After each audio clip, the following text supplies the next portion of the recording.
নিজের চোখ দুটিকে একবার বন্ধ করুন এবং কল্পনা করার চেষ্টা করুন আপনি এমন এক অজ্ঞাত স্থানে আটকে আছেন যার সীমানা আপনার চোখের দৃষ্টির বাইরে। চারপাশের হাজার হাজার মাইল জুড়ে শুধু দিগন্ত বিস্তৃত সমুদ্রের নীল পানি আর সেই পানির ভীতিকর গর্জন।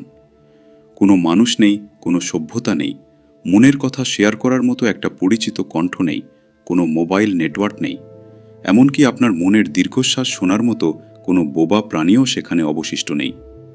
আপনার কাছে অঢেল সময় রয়েছে, কিন্তু সেই সময়ের কোনো অর্থ বা মূল্য আপনার জানা নেই।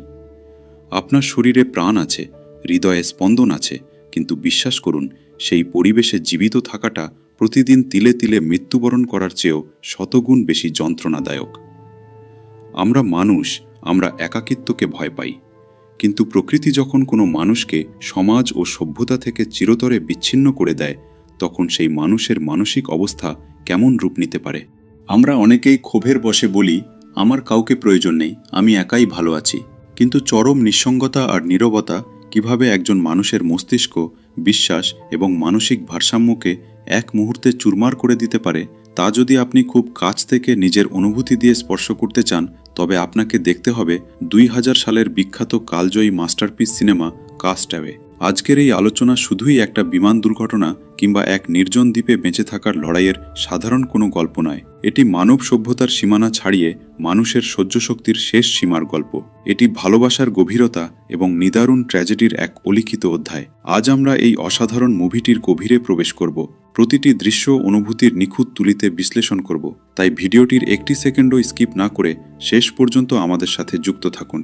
আমাদের গল্পের কেন্দ্রীয় চরিত্র চাক নোল্যান্ড, যার চরিত্রে জীবনের অন্যতম সেরা অভিনয় উপহার দিয়েছেন কালজয়ী অভিনেতা টম হ্যাঙ্কস। চাক হল বিশ্বের অন্যতম বৃহত্তম ও ব্যস্ততম কুরিয়ার সার্ভিস প্রতিষ্ঠান ফেডেক্সের একজন অত্যন্ত দক্ষ ও কঠোর সিস্টেম অ্যানালিস্ট। চাকের সম্পূর্ণ জীবন পরিচালিত হয় ঘড়ির সেকেন্ডের কাঁটার গতি দিয়ে। সে বিশ্বাস করে প্রতিটা সেকেন্ড মানেই লক্ষ কোটি টাকার সম্পদ বা জীবনের কোনো এক অমূল্য সুযোগ। সে তার সহকর্মীদের শেখাতো, সময় আমাদের কারো জন্য এক মুহূর্তের জন্য থমকে দাঁড়ায় না, সময় কোনো দয়া দেখায় না, সময় আমাদের দাস নয়, বরং সময় আমাদের ওপর পূর্ণ শাসন প্রতিষ্ঠা করে। প্রতিটি পার্সেল সঠিক সময়ে সঠিক সেকেন্ডে গন্তব্যে পৌঁছে দেওয়াই ছিল চাকের জীবনের মূল ব্রত।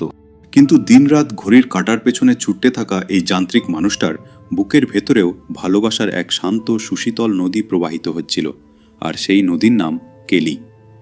চাক এবং কেলি একে অপরকে কতটা গভীরভাবে ভালোবাসত তা তাদের একে অপরের দিকে তাকানোর ধরন দেখলেই অনুধাবন করা যেত। ক্রিসমাসের এক অপূর্ব রোমান্টিক রাতে তারা একসাথে নৈশভোজে অংশ নেয়। সেখানে কাজের ফাঁকে পাওয়া এই সংক্ষিপ্ত সময়ে চাক কেলিকে অত্যন্ত পরম মমতায় তার পরিবারের বংশানুক্রমিক একটি ঐতিহাসিক অ্যান্টিক পকেট ঘড়ি উপহার দেয়।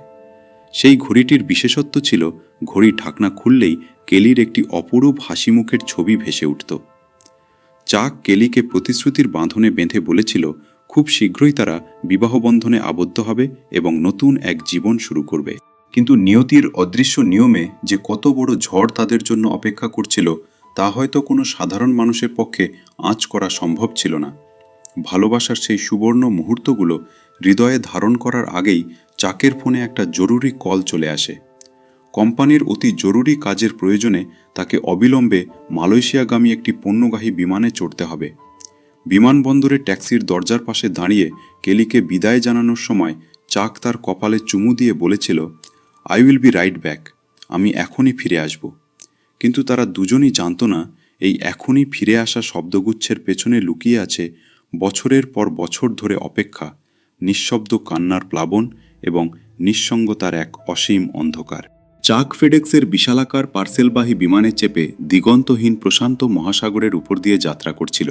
হঠাৎ করেই শান্ত আকাশ মেঘে ঢেকে যায়। চারপাশের পরিবেশ রূপ নেয় এক ভয়ঙ্কর তাণ্ডবে। প্রচণ্ড বৃষ্টি আর প্রলয়ঙ্করী বাতাসের তোড়ে ভারী বিমানটি যেন বাতাসের ভেসে থাকা সামান্য একটি গাছের পাতার মতো কাঁপতে শুরু করে। পাইলটরা আপ্রাণ চেষ্টা করছিল বিমানটিকে নিয়ন্ত্রণে রাখতে, কিন্তু প্রকৃতির হিংস্র থাবার সামনে মানুষের প্রযুক্তি যে কত অসহায় তা প্রমাণ করে এক বিকট শব্দে বিমানের মূল ইঞ্জিনটি সম্পূর্ণরূপে বিকল হয়ে যায়। ককপিটের ভেতরে বিপজ্জনক লাল অ্যালার্ম জ্বলতে থাকে এবং কানফাটা সাইরেনের শব্দে চারপাশ এক ভীতিকর পরিস্থিতির সৃষ্টি করে। যখন মৃত্যু হাতছানি দিয়ে ডাকে তখন মানুষ তার জীবনের সবচেয়ে প্রিয়, সবচেয়ে মহামূল্যবান স্মৃতির শরণাপন্ন হয়। বিমানের সেই প্রলয়ঙ্করী ঝাঁকুনির মাঝেও চাক তার জীবনের শেষ সম্বল হিসেবে পকেট থেকে কেলির দেওয়া সেই মূল্যবান পকেট ঘড়িটি বের করে আনে। ঘড়ির ঢাকনা খুলে সে অন্ধকারের মধ্যেও কেলির ছবির দিকে অপলক দৃষ্টিতে তাকিয়ে থাকে এবং ঘড়িটি নিজের বুকের সাথে শক্ত করে চেপে ধরে। সে মনে মনে কালকের কথা ভাবছিল, কেলির ভালোবাসার কথা ভাবছিল, আর ঈশ্বরের কাছে জীবনের আকুতি জানাচ্ছিল। কিন্তু ভাগ্যের চরম বিপর্যয়কে এড়ানো সম্ভব ছিল না। বিশাল এক কানফাটা শব্দে বিমানটি আছড়ে পড়ে প্রশান্ত মহাসাগরের গভীরে। বিমানটি কয়েক টুকরো হয়ে ভেঙে যায় এবং মুহূর্তের মধ্যে বরফ শীতল মহাসাগরের পানি ভেতরে প্রবেশ করতে শুরু করে। চারদিকে শুধু সহকর্মীদের বাঁচার আকুল আকুতি, অন্ধকার আর পানির প্রচণ্ড চাপ। ফুসফুসে বাতাস ধরে রেখে চাক চরম মৃত্যুকূপ থেকে জীবনের শেষ শক্তি প্রয়োগ করে সাঁতরে পানির ওপরে উঠে আসে। সে কোনো মতে বিমানের জরুরি লাইফ রাফট বা হাওয়া ভরা ডিঙি নৌকাটি ফুলিয়ে তার উপর নিজের শরীরটাকে টেনে তোলে। ঝড়ের রাতের সেই ভয়াল অন্ধকারে মহাসাগরের হিংস্র ঢেউ তাকে কোনো অজানা গন্তব্যে ভাসিয়ে নিয়ে যাচ্ছিল, চাক তা জানত তো না। ভোরের সূর্যের প্রথম আলো যখন প্রশান্ত মহাসাগরের বুকে এসে পড়ে, তখন সমুদ্রের শান্ত ঢেউ চাকের সংজ্ঞাহীন রক্তাক্ত দেহটিকে এনে ফেলে এক অচেনা নির্জন সৈকতে। ধীরে ধীরে জীবনের শেষ চেষ্টাটুকু করে চোখের পাতা খোলে চাক। চারপাশটা কেমন যেন অদ্ভুত, একদম নিরবচ্ছিন্ন নিস্তব্ধতায় ঘেরা। তার পুরো শরীর মারাত্মক ব্যথায় অবশ হয়ে আছে, আর গলা শুকাতে শুকাতে একদম কাঠের মতো শক্ত হয়ে গেছে। সে কোনো মতে কাঁপা কাঁপা শরীরে উঠে দাঁড়ায়, নিজের ফুসফুসের সবটুকু জোর একত্র করে চিৎকার করে ডেকে ওঠে, কেউ কি আছেন এখানে? কিন্তু সেই আকুল আহ্বানের জবাবে কোনো মানুষের কণ্ঠ ভেসে আসে না। উত্তর হিসেবে আসে শুধু দূর সৈকতে আছড়ে পড়া ঢেউয়ের নিষ্ঠুর গর্জন। একরাশ আতঙ্ক আর তীব্র কৌতূহল নিয়ে চাক কষ্ট করে পাহাড়ের চূড়ায় উঠে চারপাশটা ঘুরে দেখে। আর তখনই তার সামনে উন্মোচিত হয় এক চরম ও নির্মম সত্য। সে কোনো লোকালয়ের আশেপাশে নেই, বরং সে আটকে পড়েছে বিশাল প্রশান্ত মহাসাগরের বুকে অবস্থিত এক সম্পূর্ণ নিঃসঙ্গ, ডাইনোসরের আমলের মতো জনমানবহীন ক্ষুদ্র দ্বীপে, যেখানে কোনো শহর নেই, ঘরবাড়ি নেই, খাওয়ার এক ফোঁটা মিষ্টি পানি বা তৈরি খাবারের উৎস নেই। যে লোকটা সারা জীবন সেকেন্ডের কাঁটা গুণে কাজ পরিচালনা করত, আজ তার সামনে অনন্ত কাল পড়ে আছে। কিন্তু তাকে বাঁচানোর বা তার সাথে দুটো কথা বলার মতো কেউ নেই। সমুদ্রের জোয়ারের সাথে সৈকতে ভেসে আসতে থাকে বিমানের কিছু ফেডেক্স পার্সেল এবং তার এক সহকর্মীর নিথর মৃতদেহ।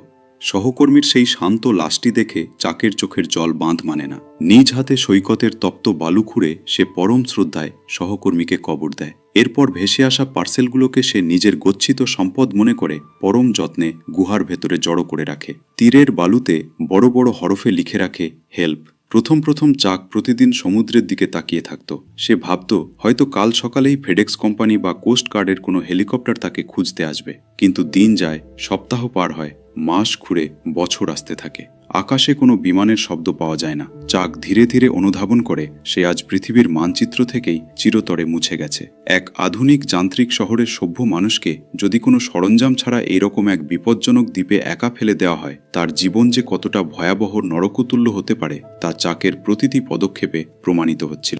তৃষ্ণায় যখন চাকের ছাতি ফেটে যাচ্ছিল, তখন শেষে দেখল দ্বীপে কোনো পানির নদী নেই।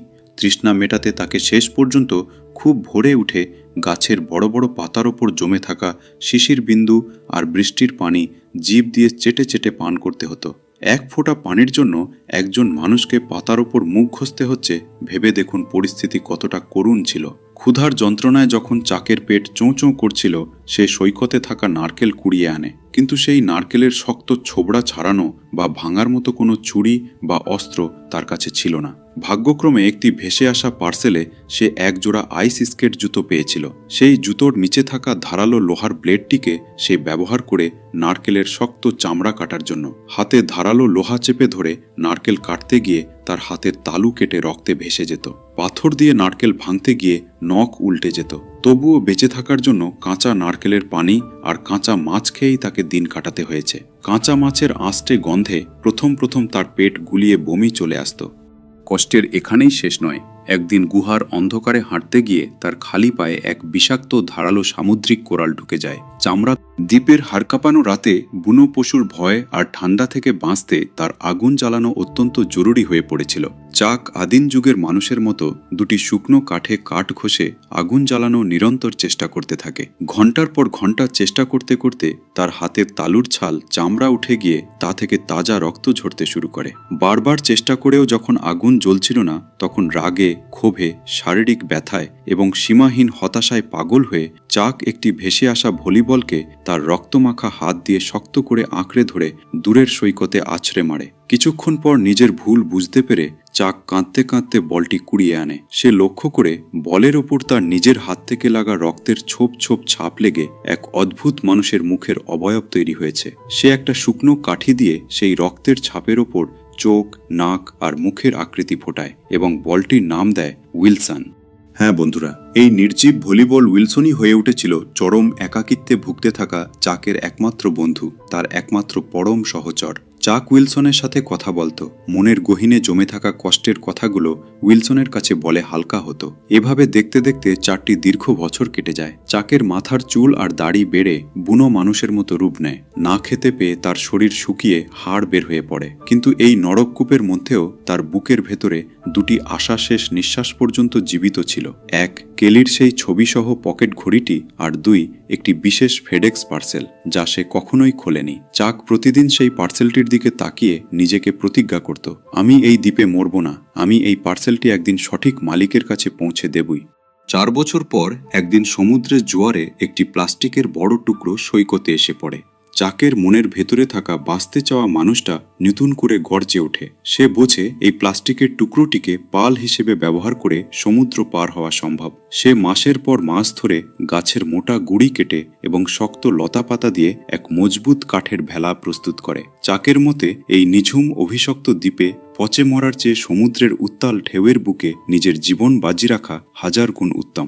সে উইলসনকে পরম যত্নে ভেলায় স্থাপন করে এবং 4 বছরের বন্দিদশাকে পেছনে ফেলে মহা সমুদ্রের বুকে ভেসে পড়ে। কিন্তু মানুষের ভাগ্যের পরিণতি যে কত নির্মম হতে পারে তা আবারও প্রমাণিত হয়। গভীর সাগরে আবার কালবৈশাখী ঝড় শুরু হয়। প্রলয়ঙ্করী ঢেউয়ের আঘাতে চাকের ভেলার বন্ধন ঢিলে হয়ে পড়ে। পরদিন সকালে অত্যন্ত ক্লান্ত শরীর নিয়ে চাক যখন ঘুমিয়েছিল, তখন ভেলার এক কোণে থাকা তার প্রাণপ্রিয় বন্ধু উইলসন খসে পড়ে পানিতে এবং সমুদ্রের তোড়ে ধীরে ধীরে দূরে ভেসে যেতে শুরু করে। ঘুম থেকে জেগেই চাক দেখে তার জীবনের একমাত্র বন্ধু উইলসন পানির ওপর ভাসতে ভাসতে দূরে চলে যাচ্ছে। চাক নিজের জীবনের মায়াত্যাগ করে পানিতে ঝাঁপ দেয় উইলসনকে উদ্ধার করার জন্য। কিন্তু 4 বছর ধরে অর্ধাহারে থাকা অত্যন্ত দুর্বল শরীর নিয়ে সে সমুদ্রের বিপরীত স্রোতের সাথে লড়াই করতে পারছিল না। সে বুঝতে পারে যদি সে উইলসনের পিছু ছাড়ে না, তবে ভেলাটি হারিয়ে যাবে এবং সে সমুদ্রের মাঝখানেই ডুবে মারা যাবে। অগত্যা বুক ফাটা আর্তনাদ নিয়ে চাককে ভেলায় ফিরে আসতে হয়। সে হাত বাড়িয়ে উইলসনের দিকে তাকিয়ে অবুঝ শিশুর মতো ফুঁপিয়ে কেঁদে ওঠে এবং বলতে থাকে, Wilson, I am sorry Wilson. 4 বছর ধরে যে নিষ্প প্রাণ বলটি তাকে মানসিকভাবে বাঁচিয়ে রেখেছিল, আজ তাকে নিজের চোখের সামনে চিরতরে হারিয়ে যেতে দেখে চাকের হৃদয় চুরমার হয়ে যায়। এটি মুভির এমন একটি দৃশ্য যা দেখার পর চোখের জল ধরে রাখা প্রায় অসম্ভব। বন্ধু উইলসনকে হারিয়ে চাক তার বেঁচে থাকার শেষ ইচ্ছাটিও হারিয়ে ফেলেছিল। সে ভেলার কাঠের ওপর নিশ্চল হয়ে শুয়ে নিজের মৃত্যুর প্রহর গুনছিল। কিন্তু ঠিক তখনই অলৌকিকভাবে মহাসাগর দিয়ে অতিক্রমকারী বিশালাকার এক মালবাহী কার্গো জাহাজের নাবিকদের চোখে পড়ে চাকের অর্ধমৃত দেহটি। তারা দ্রুত তাকে উদ্ধার করে। দীর্ঘ 4 বছর 4 মাস পর চাক আবার আধুনিক পৃথিবীর বুকে ফিরে আসে। যে মানুষকে সবাই এত বছর আগে মৃত ভেবে তার শেষকৃত্য সম্পন্ন করে ফেলেছিল, সেই মানুষের ফিরে আসা সংবাদের শিরোনামে রূপ নেয়। পুরো বিশ্ব তাকে এক অলৌকিক নায়ক হিসেবে আখ্যায়িত করে। কিন্তু চারপাশের মানুষের কোলাহল, ক্যামেরার কৃত্রিম আলো চাকের বিষণ্ণ মনকে স্পর্শ করতে পারছিল না। তার অন্তর শুধু আকুল হয়ে খুঁজছিল তার জীবনের একমাত্র অবলম্বন কেলিকে। কিন্তু 4 বছর সমুদ্রের নরককূপ সহ্য করে ফিরে আসার পর চাকের জন্য বাস্তব পৃথিবী যে উপহারটি সাজিয়ে রেখেছিল, তার নিষ্ঠুরতা সমুদ্রের ওই নিঃসঙ্গ দ্বীপের চেয়েও 1000 গুণ বেশি বিষাক্ত, 1000 গুণ বেশি যন্ত্রণাদায়ক ছিল। চাক যখন দেশে ফিরে অশ্রু নয়নে পরম ভালোবাসায় কেলির খোঁজে যায়, তখন তার সামনে উন্মোচিত হয় জীবনের সবচেয়ে বড় ট্র্যাজেডি। চাকের নিখোঁজ হওয়ার পর কেলি মানসিকভাবে একদম ভেঙে পড়েছিল। সে মাসের পর মাস, বছরের পর বছর ধরে দরজার দিকে তাকিয়ে কেঁদেছে। প্রতিদিন প্রার্থনা করেছে চাকের ফিরে আসার জন্য। কিন্তু 4 বছর কেটে যাওয়ার পর বিশ্বস্ত বৈজ্ঞানিক তথ্য ও কোস্টগার্ডের রিপোর্টের ওপর ভিত্তি করে ডাক্তার, সমাজ আর পরিবার যখন তাকে বাধ্য হয়ে বোঝায় যে চাক আর এই পৃথিবীতে বেঁচে নেই, সে প্রশান্ত মহাসাগরের তলদেশে বিলীন হয়ে গেছে, তখন কেলি মৃতপ্রায় শরীর নিয়ে জীবনের তাগিদে ভেঙে পড়া মনকে তিলে তিলে শক্ত করে। একসময় পরিস্থিতির নির্মম চাপে পড়ে বাধ্য হয়ে সে অন্য একজনকে বিয়ে করে সংসারী হয় এবং বর্তমানে তাদের একটি ছোট সন্তানও রয়েছে। ভেবে দেখুন একবার চাকের মনের অবস্থা। যে কেলির হাসিমুখের ছবিটা একটা অ্যান্টিক পকেট ঘড়িতে আগলে রেখে সে 4টা বছর অনাহারে, অর্ধাহারে, একাকিত্বের নরক যাতনায় মৃত্যুর সাথে প্রতিদিন লড়াই করেছিল। যে কেলির কাছে ফিরে আসার আকুতি তাকে মহাসাগরের প্রলয়ঙ্করী ঢেউয়ের মুখোমুখি হওয়ার সাহস জুগিয়েছিল, আজ সেই কেলি অন্য কারোর ঘর আলো করে আছে, অন্য কারোর স্ত্রী। এই চরম সত্যটা চাকের বুকের ভেতর হাজারটা ছুরি দিয়ে একবারে আঘাত করে। 4 বছরের সমস্ত সহ্য শক্তি, সমস্ত লড়াই যেন এক মুহূর্তে চুরমার হয়ে মাটিতে মিশে যায়। এক থমথমে অঝোর ধারার বৃষ্টির রাতে চাক আর নিজেকে ধরে রাখতে না পেরে কেলির বাড়ির দরজায় গিয়ে উপস্থিত হয়। দরজার কলিং বেল বাজানোর পর যখন কেলি দরজা খোলে, 4 দীর্ঘ বছর পর 2 প্রাক্তন প্রেমিক প্রেমিকা একে অপরের মুখোমুখি দাঁড়ায়। 4টি বছর, কিন্তু এই 4 বছরে দুজন মানুষের পুরো জগৎ পাল্টে গেছে। কেলি বিশ্বাসই করতে পারছিল না যে তার চোখের সামনে দাঁড়িয়ে থাকা মানুষটা সত্যিই চাক। যে মানুষকে সে মরে গেছে ভেবে কবর দিয়েছিল, সে আজ সশরীরে তার সামনে দাঁড়িয়ে। কেলি তার চোখের পানি আর সামলাতে পারে না। সে ডুকরে কেঁদে উঠে ঝড়ের বেগে এসে চাকককে শক্ত করে জড়িয়ে ধরে। সে বলতে থাকে, তুমি মরে যাওনি, সবাই বলেছিল তুমি আর নেই। আমি তোমাকে প্রতিদিন খুঁজেছি চাক, আমি প্রতিদিন তোমার জন্য কেঁদেছি। চাক কেলির মাথায় হাত রেখে নিঃশব্দে কাঁদতে থাকে। তার চোখ দিয়ে গড়িয়ে পড়া জলের ফোঁটা বৃষ্টির পানির সাথে মিশে এক হয়ে যায়। কেলি তাকে ঘরে ডেকে নিয়ে যায়। সেখানে ঘরের এক কোণে রাখা চাকের পুরনো স্মৃতির জিনিসপত্রগুলো দেখে চাকের বুকটা হাহাকার করে ওঠে। কেলি কাঁপানো হাতে তার ড্রয়ার থেকে সেই অ্যান্টিক পকেট ঘড়িটি বের করে আনে। ঘড়ির ঢাকনা খুলতেই সেই কেলির ছবি, যে ছবি দেখে চাক দ্বীপে বেঁচে ছিল। কেলি কাঁদতে কাঁদতে ঘড়িটি চাকের হাতে ফিরিয়ে দিতে চায়, কিন্তু চাক আলতো করে কেলির ভেজা হাত দুটি নিজের দুহাতে চেপে ধরে কেলির চোখের দিকে তাকিয়ে অত্যন্ত শান্ত কিন্তু ভাঙা গলায় বলে, না কেলি, এটি তুমি তোমার কাছেই রাখো। এটি আমার সেই ভালোবাসার প্রতীক যা আমাকে জীবিত ফিরিয়ে এনেছে। তুমি এটা তোমার কাছেই রেখে দাও। বাইরে তখন মুষলধারে বৃষ্টি পড়ছে। কেলি যখন চাকককে পৌঁছে দেওয়ার জন্য তার গাড়িতে এসে বসে, তখন গাড়ির ভেতরের নীরবতা যেন হাজারটা বিষাদের সুর বাজাচ্ছিল। হঠাৎ করেই দুজনে আবার একে অপরকে জড়িয়ে ধরে নিজেদের 4 বছরের জমে থাকা সমস্ত কান্না, সমস্ত যন্ত্রণা আর ভালোবাসার আকুতি উজাড় করে দেয়। তারা গাড়ির ভেতর বসে একে অপরকে আঁকড়ে ধরে কাঁদে, কারণ তারা দুজনেই জানত তাদের মনের ভেতরের ভালোবাসাটা এতটুকুও কমেনি। তারা আজও একে অপরকে আগের মতোই পাগলের মতো ভালোবাসে, কিন্তু নিয়তির তৈরি করা বাস্তবতার দেয়ালটা যে বড্ড বেশি উঁচু আর নিষ্ঠুর। কেলির এখন একটা সংসার আছে, তার একটা নিষ্পাপ সন্তান আছে। কেলি চাইলেও তার বর্তমান পরিবার ভেঙে চাকের কাছে ফিরে আসতে পারবে না, আর চাকও তার ভালোবাসার মানুষের সংসার তছনছ করে তাকে নিজের করে নিতে পারবে না। একে অপরকে ভালোবেসেও কাছে পেয়েও চিরদিনের জন্য ছেড়ে দেওয়ার যে কতটা যন্ত্রণাদায়ক হতে পারে, তা কেলি আর চাকের সেই বিদায়ের দৃশ্য না দেখলে কেউ অনুধাবন করতে পারবে না। কেলি গাড়ির কাচের ওপার থেকে হাত নেড়ে কাঁদে, আর চাক বৃষ্টিতে ভিজতে ভিজতে ধীরে ধীরে গাড়ি নিয়ে দূরে সরে যায়। 4 বছর ধরে যে ভালোবাসাকে বুকে ধরে চাক মৃত্যুকূপ থেকে বেঁচে ফিরেছিল, আজ জীবন তাকে সেই ভালোবাসার কাছ থেকেই চিরতরে এতিম করে দিল। কেলিকে চিরতরে বিদায় জানানোর পর চাক তার জীবনের শেষ অসম্পূর্ণ দায়িত্বটি পালন করতে যায়। সে সেই 4টি বছর ধরে পরম যত্নে আগলে রাখা ডানা আঁকা ফেডেক্স পার্সেলটি নিয়ে তার মূল মালিকের বাড়ির দরজায় উপস্থিত হয়। বাড়ির মালিক উপস্থিত না থাকায় চাক পার্সেলটি দরজায় রেখে তার পাশে একটি ছোট্ট চিরকুট লিখে রেখে আসে। তাতে লেখা ছিল, আপনার এই পার্সেলটি আমি খুলে দেখিনি, তবে এটি জেনে রাখুন, এই পার্সেলটি 4 বছর ধরে এক নির্জন দ্বীপে আমার জীবনের আলো হিসেবে কাজ করেছিল এবং আমাকে জীবিত রেখেছিল। আপনাকে অশেষ ধন্যবাদ। এরপর চাক তার গাড়ি নিয়ে টেক্সাসের এক নির্জন 4 মাথার মোড়ে এসে দাঁড়ায়। সে গাড়ির বাইরে এসে বাতাসে নিজের নিঃশ্বাস অনুভব করে। সে জানে না তার সামনের গন্তব্য কি, সে জানে না কেলিকে হারিয়ে এই ফাঁকা জীবনে সে কিভাবে এগোবে। ঠিক তখনই একটি লাল পিকআপ ভ্যানে চেপে এক মিষ্টি হাসির মেয়ে এসে চাকের গাড়ির পাশে থামায়। মেয়েটি চাকককে চারদিকের পথের দিক নির্দেশনা দেয় এবং যাওয়ার সময় এক চমৎকার আশাব্যঞ্জক হাসি দিয়ে বিদায় নেয়। চাক খেয়াল করে সেই মেয়েটির পিকআপের পেছনে ঠিক সেই ডানাজোড়ার প্রতীক আঁকা ছিল যা তার পরম শ্রদ্ধার পার্সেলে আঁকা ছিল। চাক মেয়েটির চলে যাওয়ার দিকে অপলক দৃষ্টিতে তাকায়, তারপর চার মাথার মোড়ের মাঝখানে দাঁড়িয়ে চারপাশের খোলা দিগন্তের দিকে তাকায়।